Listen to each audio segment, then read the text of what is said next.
Hello everyone, the lighting collector here. Welcome back to another fluorescent lighting video. And today we have this very neat Harris Electric Manufacturing Company out of Texas single lamp F40T12 preheat strip light.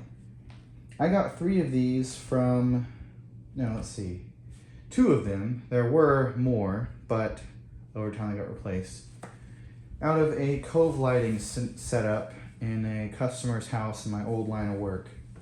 We were there to work on the ceiling fan, and they've been longtime customers and are having trouble with the preheat stuff, primarily because it just needed new starters and bulbs. And as much as I wanted to have them keep the stuff, I figured that if they're an older couple, if they don't want to get up there and deal with that stuff, I understand. So me and my coworker, on a side job, completely redid everything with LED stuff. Instead of LED tubes, we opted for LED fixtures that were linkable, meaning that I got to have the preheats, which is a win-win, I think. And they were color selectable, all that fun stuff. Around here, it was very common, and really around the country, during the 50s and 60s and even into the 70s, to have Cove lighting setups or valance lighting setups in houses with single lamp preheat strip lights like these, and also rapid start. I've actually got one over here. That's a rapid start version of this same fixture, which I'm going to make a video on later. And it also came from the same Cove lighting type situation. So I've got 2 of these. Let me think, do I have 3? I think I have 2, but I could have 3. I can't remember, honestly. And the cool thing about them is that they were designed to link together using the end plates of the fixtures. You can actually screw the fixtures together using the end plates instead of having the end plates, that way. You take them and shove them in there, screw in one side on one fixture, one on the other, and then you make a tandem 8-foot strip. So they were designed to be tandem mounted as well, or in this case, in Cove lighting scenarios. So that was really cool. And one of them has the end cap like that. The other one, this one does not.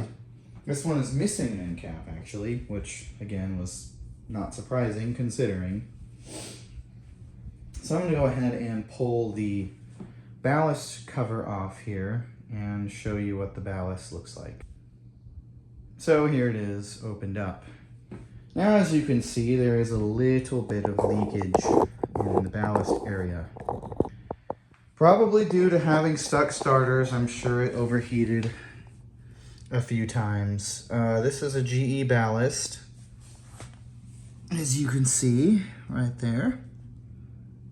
And while this specific light does not have the tag, the other one does. That's how I know that they're Harris Electric, and it's built exactly like that one over there, which that green tag is what the tag would have looked like on this fixture.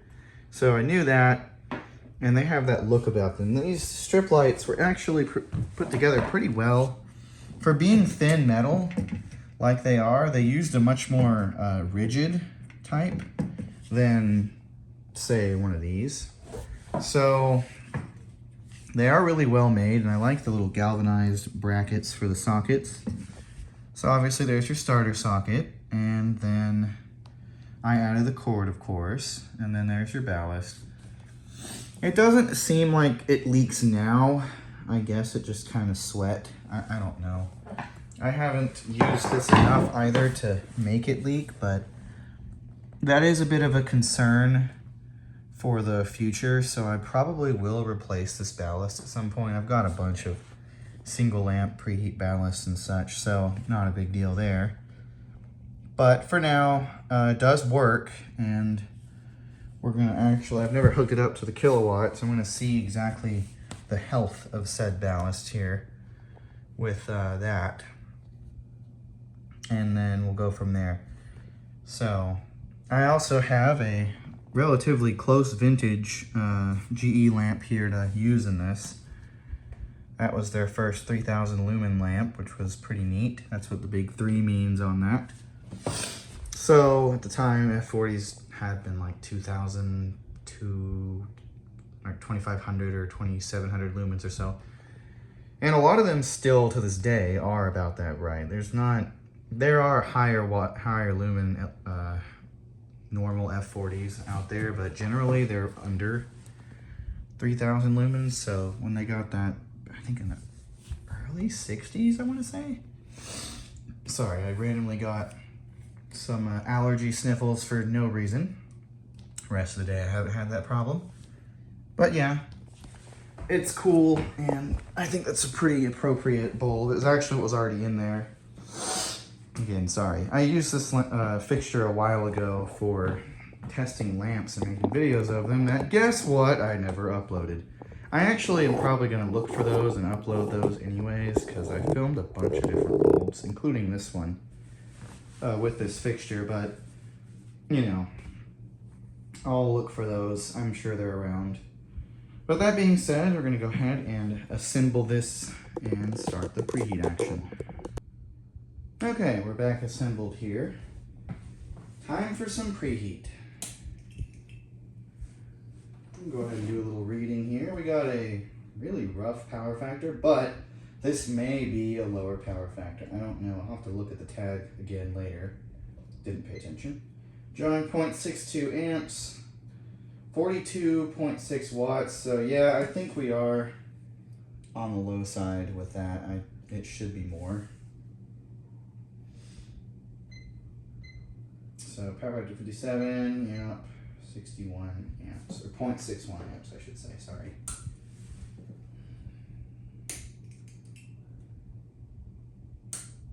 Usually this starter is a lot blinkier, but I think it depends on the lamp. I remember this one is not that blinky. Good noise though.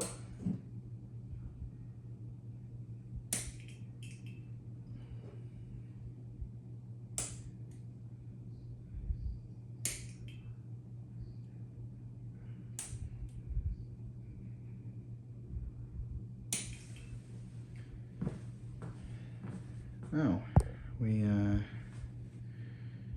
got dirty for some reason. I don't know what that is. Sorry about that. Did not realize it was doing that. Okay, glad I happened to look there. I'll give some more startups then. I apologize. It wasn't like that last I looked. Weird. But yeah, when these were installed, there was a replacement F30 fixture, which is rapid start, and also a replacement other fixture, which was instant start, but had a rapid start ballast in it, but like not the, it was definitely intended to be an instant start strip light, but they had one of those T12 electronic rapid start ballasts inside. And so, I believe there were only 4 fixtures. I'll have to go back downstairs in the attic, the garage, and see. But I think there were just the 4. So one F30, which would have been preheat originally, of course. I guess instead of replacing the ballast, they just replaced the whole thing.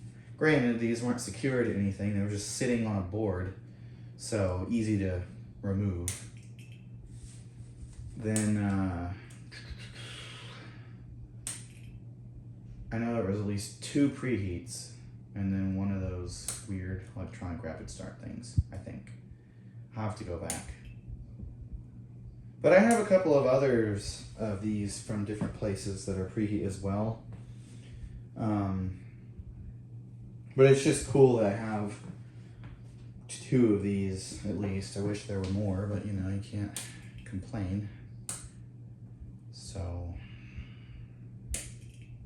got them for free, you know. So anyways, that's really about all I have to say about this fixture. I'll make a video of the other one, and then hopefully at some point I get to use these somewhere. I really want to have a true cove lighting setup. I have enough single lamp fixtures to do a whole freaking room. Because there's been times where people on Marketplace have been removing their cove lighting and they put them on Marketplace. I'm like, yeah, it's like $20 for 8 of these things. Now they're rapid start, but I'll fix that. I'm probably going to keep a few of those rapid start just because, but the majority of these are going to become preheat. Because honestly, single lamp rapid start is not nearly as interesting as twin lamp, or 3 lamp for that matter. Or 4 lamp. They made 4 lamp rapid start ballasts. For whatever reason, the single lamp ballasts generally are not very interesting, like startup wise. From what I've seen, they're very quick, almost so quick it feels like instant. At least with preheat, they're still interesting.